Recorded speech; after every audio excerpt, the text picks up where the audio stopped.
Assalamualaikum. Jangan lupa like, comment, and subscribe. Bye.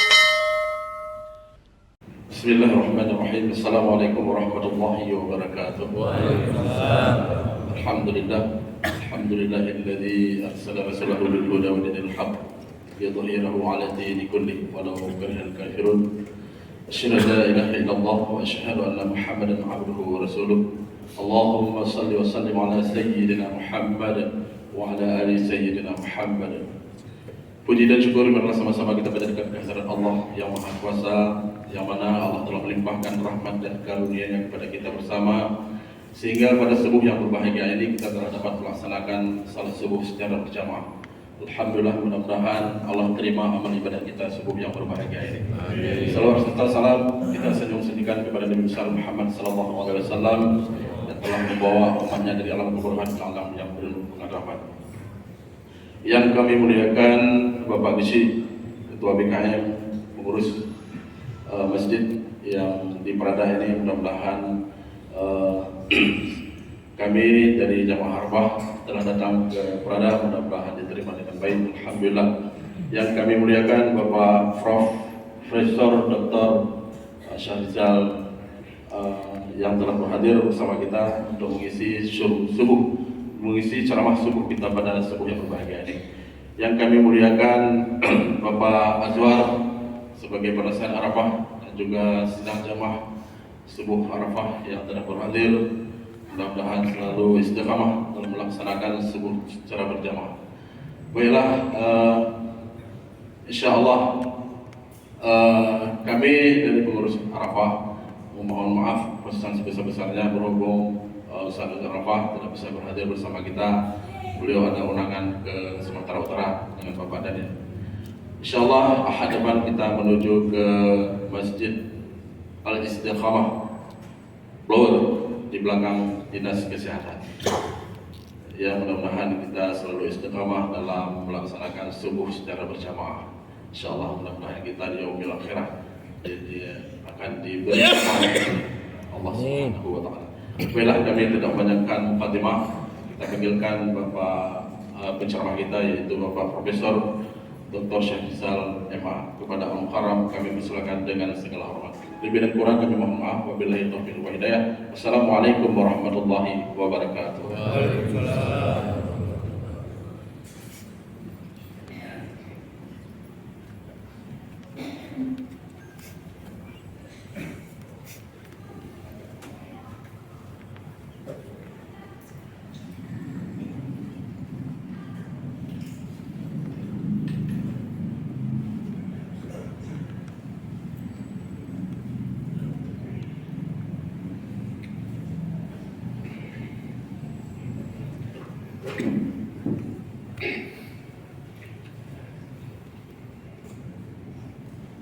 Bismillahirrahmanirrahim. Assalamualaikum warahmatullahi wabarakatuh. Waalaikumsalam.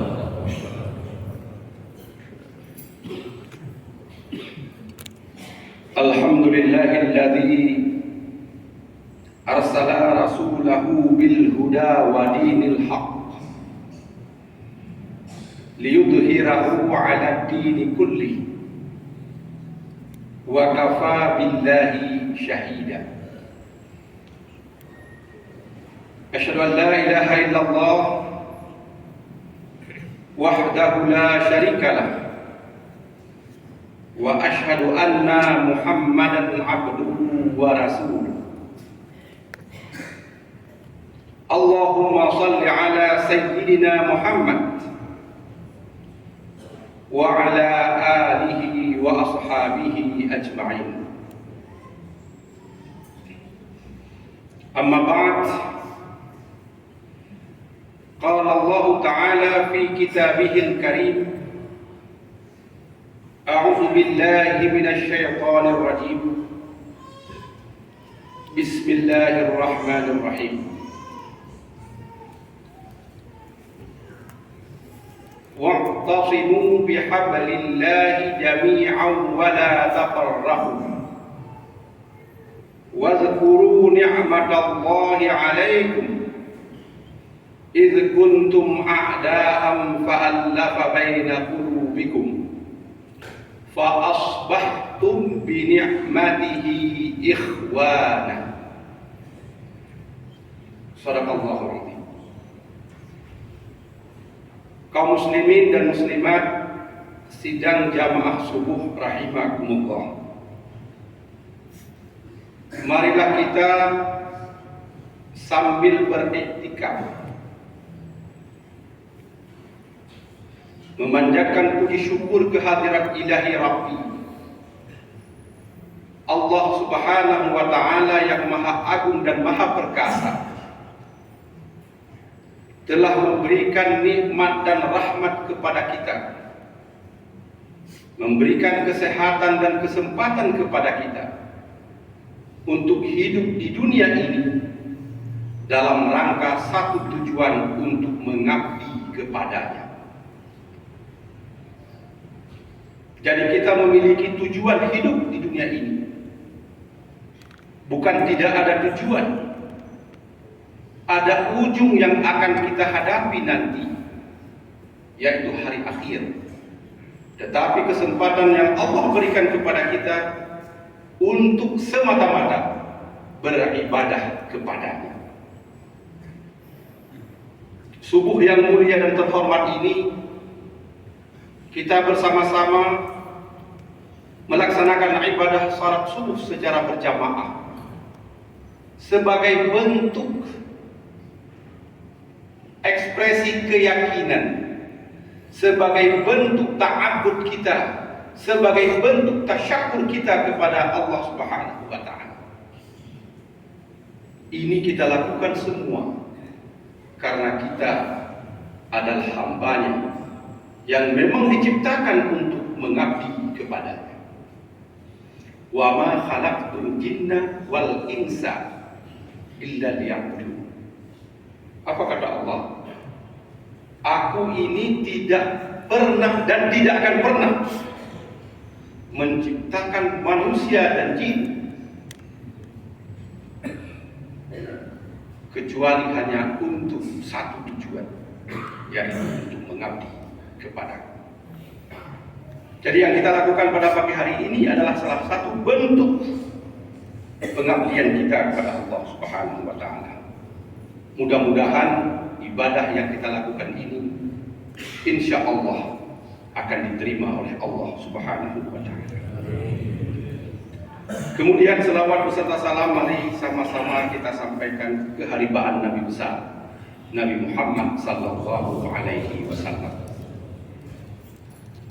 Salam sejahtera juga kita sampaikan kepada para sahabat, para keluarga, para ulama yang senantiasa menyampaikan risalah Islam itu sampai kepada kita pada hari ini.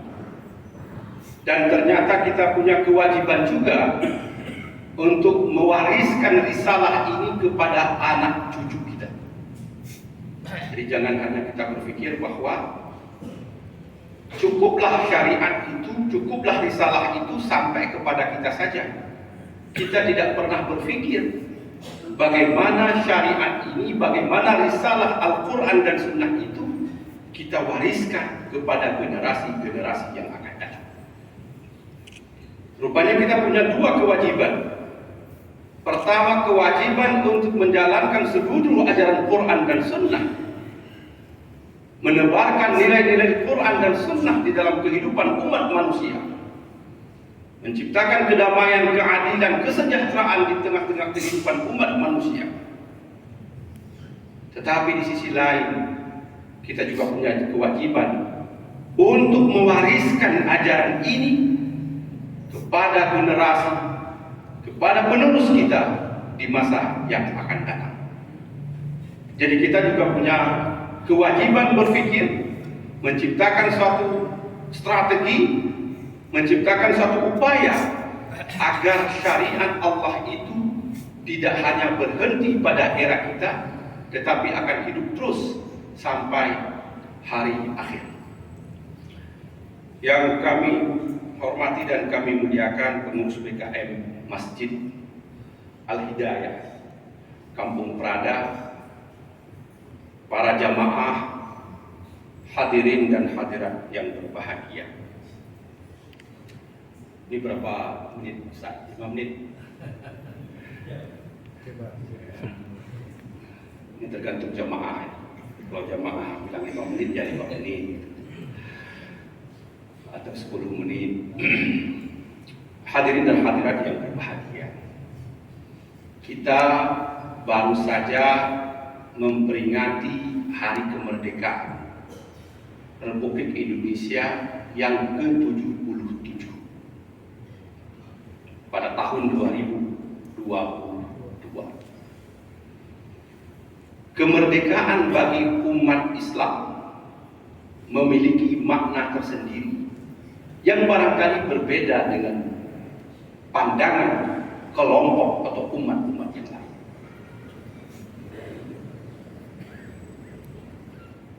Islam datang 14 abad yang lalu yang dibawa oleh Rasulullah SAW di kota Makkah. Itu tujuannya adalah untuk melahirkan kemerdekaan. Jadi kemerdekaan yang kita proklamirkan 77 tahun yang lalu, sesungguhnya 14 abad yang lalu Islam hadir sudah membawa yang namanya kemerdekaan. Bukan sekedar kemerdekaan dari penjajahan, kolonialisme, intimidasi, okupasi, bukan. Itu bahagian kecil dari upaya untuk mewujudkan kemerdekaan. Tapi sesungguhnya kemerdekaan yang dibawa oleh Islam adalah kemerdekaan membebaskan umat manusia itu dari kungkungan ideologi kemusyrikan menuju ideologi tauhid. Inilah kemerdekaan yang sesungguhnya bagi umat manusia itu. Kita paham betul bahwa pada periode Makkah, era jahiliyah, keyakinan umat manusia pada saat itu penuh dengan kemusyrikan, penuh dengan kezaliman, penuh dengan eksploitasi, penuh dengan penjarahan, dan bahkan menempatkan manusia itu, terutama kaum perempuan, adalah sebagai barang warisan. Kita baca sejarah, anak perempuan yang lahir itu dalam kehidupan masyarakat jahiliyah membawa aib dalam keluarga dan kabilah. Bahkan catatan-catatan sejarah itu yang sangat kelam era jahiliyah itu, anak perempuan yang lahir itu dikuburkan hidup-hidup. Oleh karena itu Islam datang untuk membawa kemerdekaan itu, menempatkan manusia itu sama kedudukannya di hadapan Allah Subhanahu wa taala. Tidak ada diskriminasi dalam konteks itu. Laki-laki, perempuan sama di hadapan Allah. Perempuan juga bisa mendapatkan harta warisan. Perempuan bukan sebagai barang warisan. Dan keberadaan manusia diciptakan hanya untuk berta'abbud kepada Allah Subhanahu wa taala.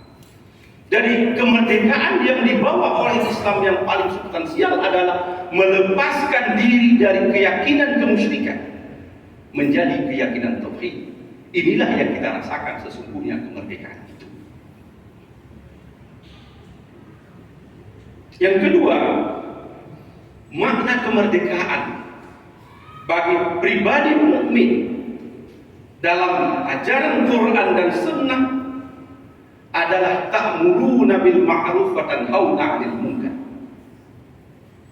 Jadi setelah kaum muslimin bebas dia dari kemusyrikan, bebas dari politeisme, menuju keyakinan tauhid dan monoteisme, maka kewajiban yang kedua Yang harus dimerdekakan adalah ta'muruna bil ma'ruf wa tanhauna 'anil munkar. Jadi itu adalah kemerdekaan. Jadi mengajak orang, siapapun dia, dimanapun dia, dalam kondisi apapun dia, untuk berbuat ma'ruf, kebaikan. Kebaikan ini sangat luas sekali dalam ajaran agama Islam. Bukan hanya kebaikan yang sifatnya lahiriah, tapi juga ada kebaikan yang sifatnya batiniah. Jadi mengajak berbuat baik, mengajak untuk beribadah, membangun persaudaraan, saling membantu sama lain, itu adalah ajakan-ajakan untuk kebaikan dan kemuliaan manusia itu sendiri. Mungkin mengajak kebaikan mudah, mengajak berdakwah secara lisan,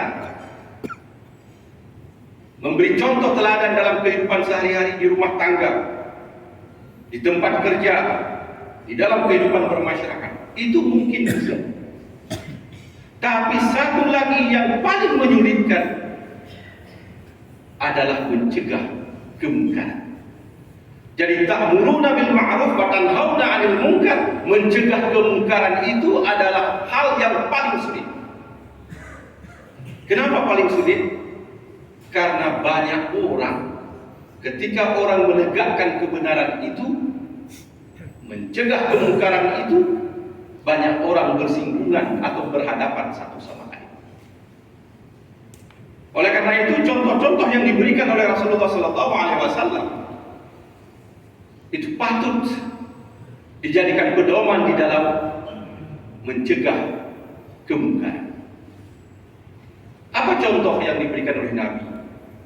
Sebagaimana sabdanya, ya tentu mencegah kemungkaran ini dapat dilakukan melalui berbagai tahapan-tahapan. Karena kemungkaran ini bisa jadi nampak dia zahiriah dia, tapi juga bisa dia tampaknya sirriyah, tersembunyi kemungkaran tersebut. Oleh karena itu Rasul sering memberi contoh. Berantas kemungkaran itu sesuai dengan kemampuan yang engkau miliki, dan perhatikan kesiapan masyarakat di mana engkau berada. Kalau kita punya kekuasaan, gunakan kekuasaan itu untuk mencegah kemungkaran. Kalau kita punya kekuatan, gunakan kekuatan itu untuk mencegah kemungkaran. Kalau kita punya kemampuan, kerahkan kemampuan itu untuk mencegah kemungkaran itu. Ya, kalau memang tidak mampu dengan kekuasaan, dengan kekuatan, ya apa yang kita miliki? Ya lisan, ya gunakan lisan itu. Paling tidak kita bisa menegurnya kalau terjadi yang disebut dengan kemungkaran.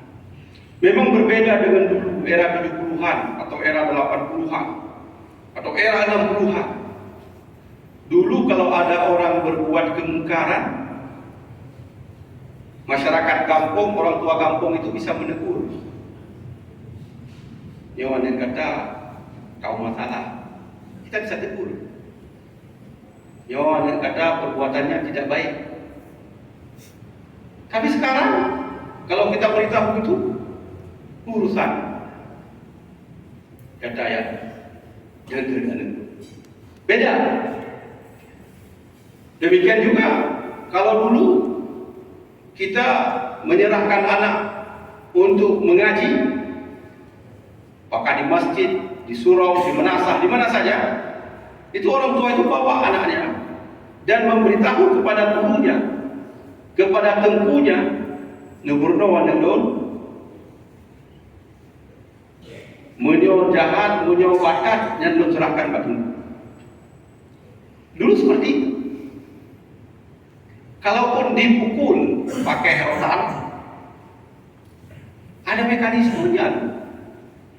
Tidak pernah dipukul pada badan, tidak pernah dipukul pada kepala, tapi dipukulnya pada kaki. Sekarang berbeda. Oleh karena itu ketika kita menegakkan kemungkaran, itu harus melihat apa yang kita sebut dengan tahapan-tahapan yang seperti itu. Kalaupun tidak punya kemampuan secara kekuasaan, secara kekuatan, tidak punya kemampuan secara lisan, maka tentu kita berdoa kepada Allah agar kemungkaran itu tidak terjadi lagi. Hadirin dan hadirat sidang jamaah subuh rahimahullah. Salah satu ajaran yang mengajarkan kita untuk bisa menegakkan amar ma'ruf nahi munkar itu adalah ajaran persatuan dan persaudaraan. Tidak mungkin ternyata kita hanya sendiri menegakkan amar ma'ruf nahi munkar. Memerlukan persatuan dan persaudaraan. Nabi berhasil di kota Makkah. Nabi berhasil di kota Madinah karena ada persatuan dan persaudaraan. Kalau tidak, Nabi tidak berhasil.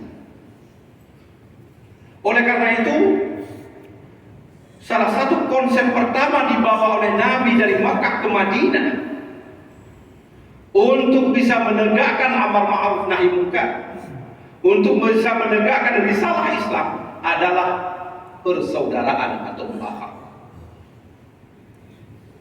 Persaudaraan yang dibawa oleh Nabi beberapa sahabat yang lalu itu perubahan besar dalam sejarah kehidupan umat manusia. Nabi hijrah dari Makkah ke Madinah. Itu kalau kita hijrah pindah pada satu tempat, bawa banyak orang, kita tidak kenal dengan masyarakat itu, apalagi mereka tidak beriman, sangat sulit. Tetapi Nabi membawa masyarakat Makkah ke Madinah, membawa satu konsep mu'akhah atau ukhuwah, itu sangat luar biasa di dalam sejarah kehidupan umat manusia. Ini menjadi catatan penting bagi kita umat Islam, karena konsep persaudaraan itu kelihatannya sudah mulai meredup di dalam kehidupan kaum mukminin. Padahal amar ma'ruf nahi munkar, kemerdekaan itu bisa tegak kalau ada yang namanya mu'akhah atau persaudaraan. Tapi kelihatannya kita bisa merasakan kehidupan masyarakat muslim bukan hanya di Aceh, di Indonesia dan di dunia juga. Ini ajaran mu'akhah atau persaudaraan atau ukhuwah itu sudah mulai terkikis, sudah mulai menipis. Oleh karena itu patut kita menjadi contoh teladan bagaimana yang dikerjakan oleh Rasulullah SAW. Cuplikan singkat berkaitan dengan sejarah mu'akhah ini, bahwa Nabi SAW itu mempersaudarakan orang Muhajirin dengan orang Ansar pada tahun 10 kenabian. Itu tidak mudah. Pertama, orang Muhajirin pindah hijrah ke Madinah, itu jumlah yang dipersaudarakan oleh Rasulullah SAW itu 90 orang menurut catatan Ibnu Qayyim Al-Jauziyah. Jadi 45 orang Muhajirin dipersaudarakan dengan 45 orang Ansar di kota Madinah di rumah Malik ibn Anas. Jadi 90 orang. Bapak bisa bayangkan, 45 orang datang, tak punya tempat tinggal, tak punya pekerjaan, tak punya makan, dibawa oleh Nabi dari Makkah ke Madinah. Barangkali kita bisa tampung itu 3 hari, 4 hari. Tapi orang Madinah yang sudah menyatakan keimanan kepada Rasulullah SAW, orang Muhajirin, orang Ansar menyatakan, "Ya Rasul, kalau sekiranya saudara kami datang dari Muhajirin, bukan hanya tempat tinggal yang kami sediakan, tetapi apapun yang mereka butuhkan kami sediakan. Bahkan di dalam catatan sejarah, harta warisan pun bisa kami wariskan kepada mereka. Jadi Bapak Ibu bisa bayangkan betapa beratnya sesungguhnya orang Ansar menerima Muhajirin. 45 orang pertama yang dia tidak bawa harta karena hartanya sudah ditinggalkan di kota Makkah. Hanya bawa badan saja. Sampai ke sana tempat tinggal tidak ada. Pekerjaan juga tidak mudah karena kebiasaan orang Makkah itu berdagang. Orang Madinah itu melakukan kegiatan usahanya pada sektor pertanian. Jadi tidak matching dia. Orang mendagang tapi mudani anak ke. Jadi tidak sama dia. Kebutuhan sehari-hari harus dikeluarkan, makan minum harus dikeluarkan. Tetapi orang Ansar ini karena dia beriman kepada Rasulullah SAW, memberikan apapun yang mereka berikan, yang mereka butuhkan. Kadang-kadang mereka sulit untuk menjalankan.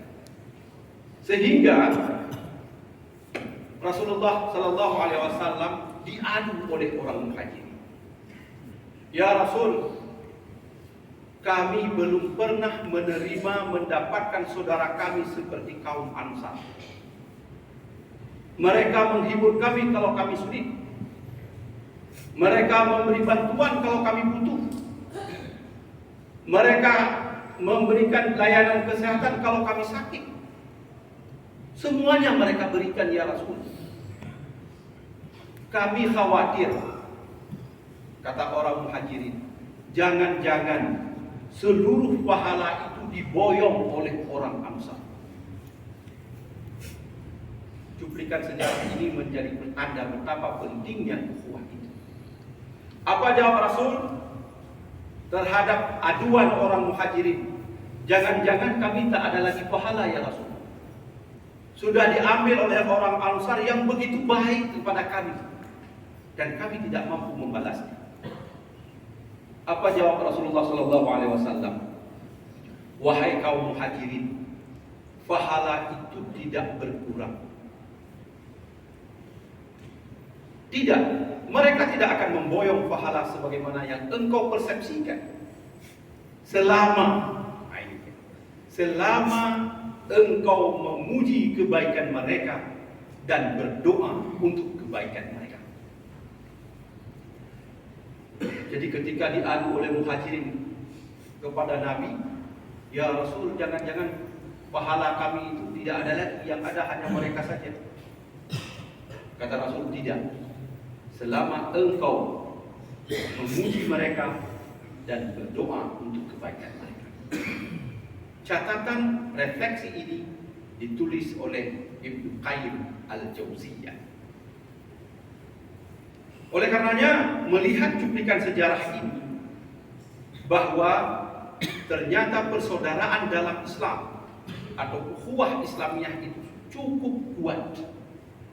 Mereka diikat oleh keyakinan tidak ada Tuhan selain Allah dan Muhammad itu adalah utusannya. Itulah pengikat ukhuwah Islamiyah.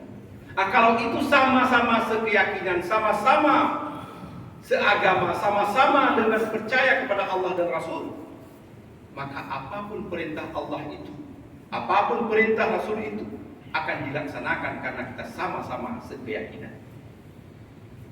Karena sebetulnya dalam konsep Islam itu persaudaraan itu luas sekali.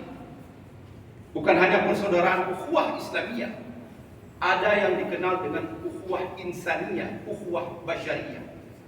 Jadi pada prinsipnya manusia itu satu ibu, satu ayah, yang kita kenal dengan persaudaraan insaniyah. Semua manusia itu adalah umat wahidah, umat yang satu. Kita bersaudara dengan mereka. Berbeda agama, berbeda etnis, berbeda suku bangsa, berbeda teritorial, bersaudara. Tapi persaudaraan itu diikat oleh kemakhlukan, oleh keinsanan, oleh kemanusiaan. Jadi dulu tsunami itu datang di Aceh, datang semua orang dari berbagai agama, berbagai wilayah, berbagai negara datang ke Aceh membantu.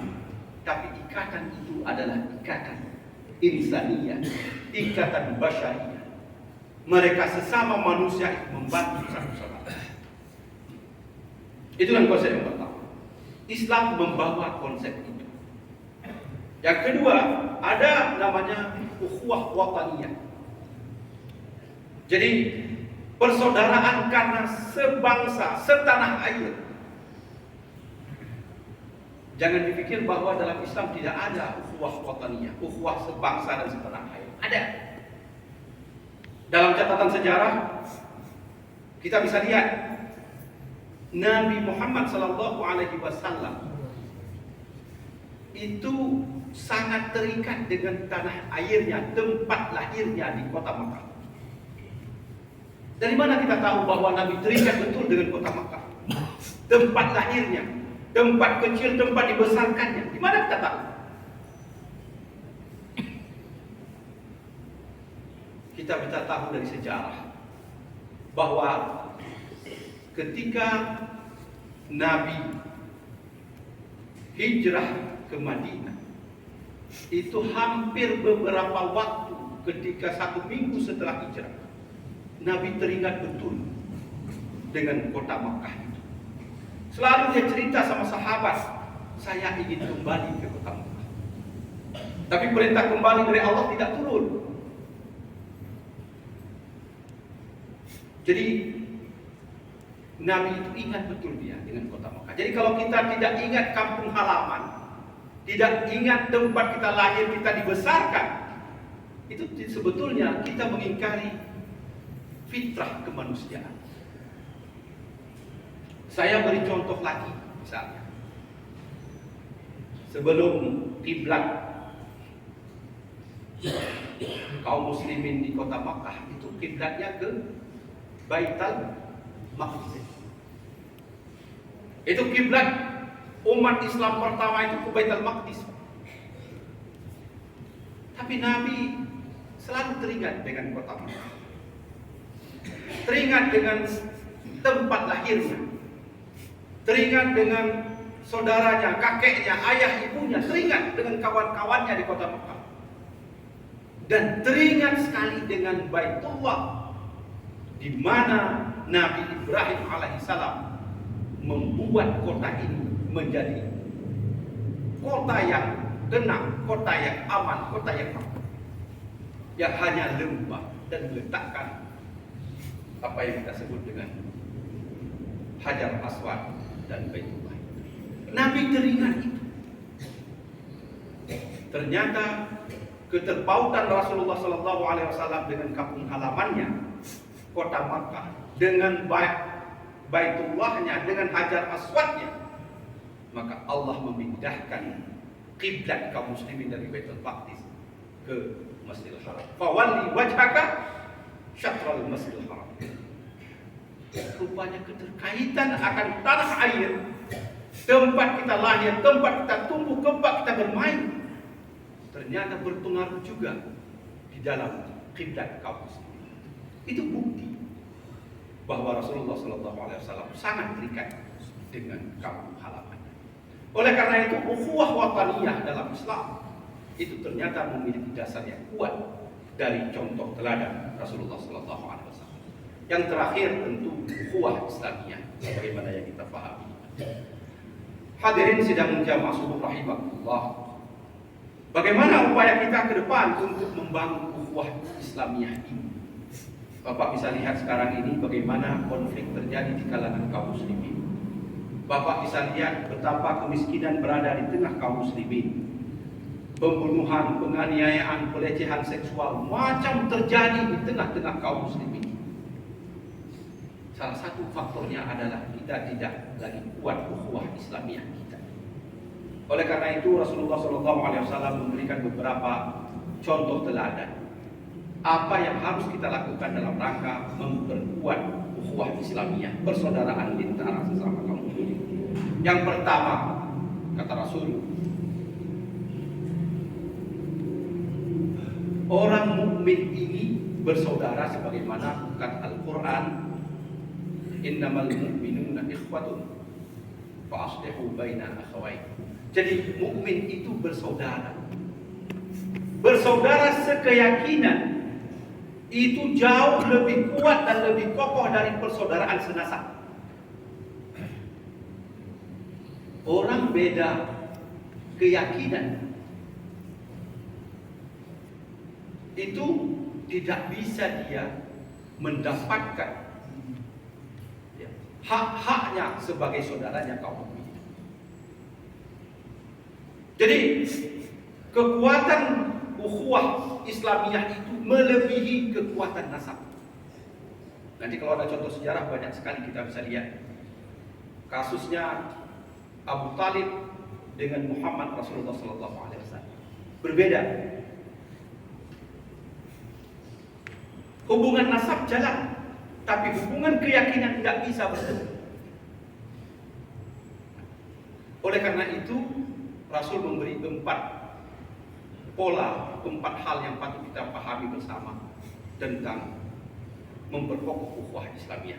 Pertama, bahwa saudara kita yang mukmin itu kita senantiasa untuk membela kehormatannya. Rasul pernah menyebut dalam salah satu hadis yang diriwayatkan oleh Bukhari, artinya ini: kehormatan kaum mukminin yang dibela oleh saudaranya itu akan menjadi penghalang dia dari api neraka. Jadi yang pertama adalah membela kehormatan saudaranya. Yang kedua, kata Rasul sallallahu alaihi wasallam, adalah tidak membuka aib saudaranya. Ini penyebab. Yang namanya manusia pasti ada salahnya, ada silapnya, ada ketidakbaikannya. Tugas saudaranya adalah menasihati, membimbing, dan tidak membuka aib saudaranya. Jangan cari-cari kesalahan saudaranya, tapi tutuplah aib saudaranya itu. Yang ketiga, kata Rasulullah SAW, saling peduli, saling membantu, saling melihat keadaan saudaranya. Banyak sekali hadis, bahkan itu dikaitkan dengan keimanan dan keyakinan. Tidak sempurna iman seorang mukmin kalau saudaranya lapar. Tidak sempurna iman seorang mukmin kalau tetangganya tidak makan.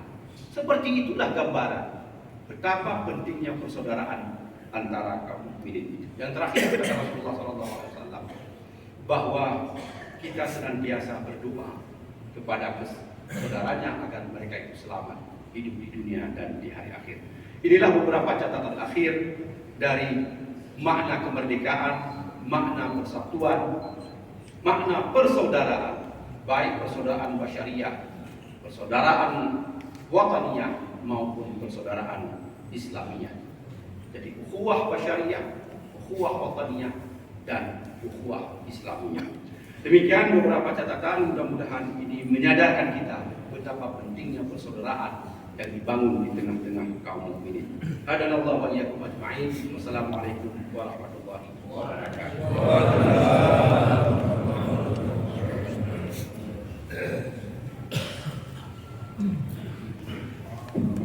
Terima kasih kita ucapkan kepada Bapak Profesor Dr. Syekh Jamal telah memberikan tausiah kepada kita bersama, semoga bermanfaat. Baiklah, sama-sama kita melaksanakan salam-salaman ya, di antara kita mungkin ada dosa, mudah-mudahan dihapuskan segala dosa kita di antara sesama kita.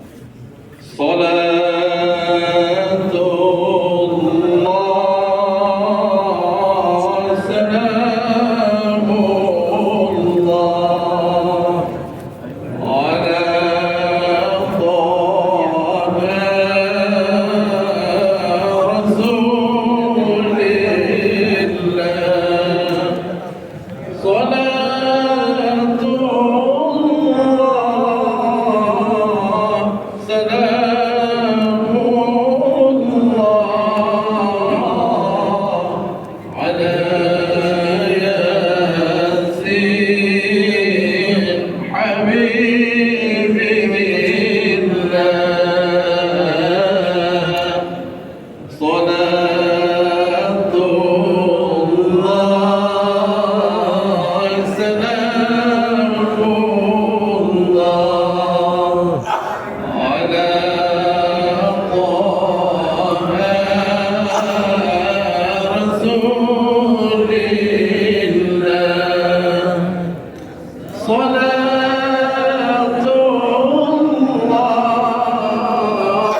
سلام الله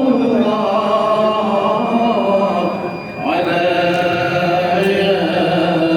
ياسين حبيب الله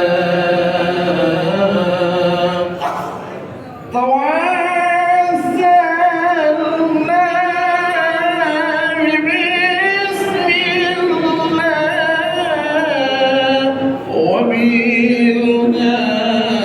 وبالهادي رسول الله توسلنا بسم الله وبالهادي رسول الله وكل مجاهد لله بأهل البدر يا الله لا طه رسول الله صلاة الله سلام الله على ياسين حبيب الله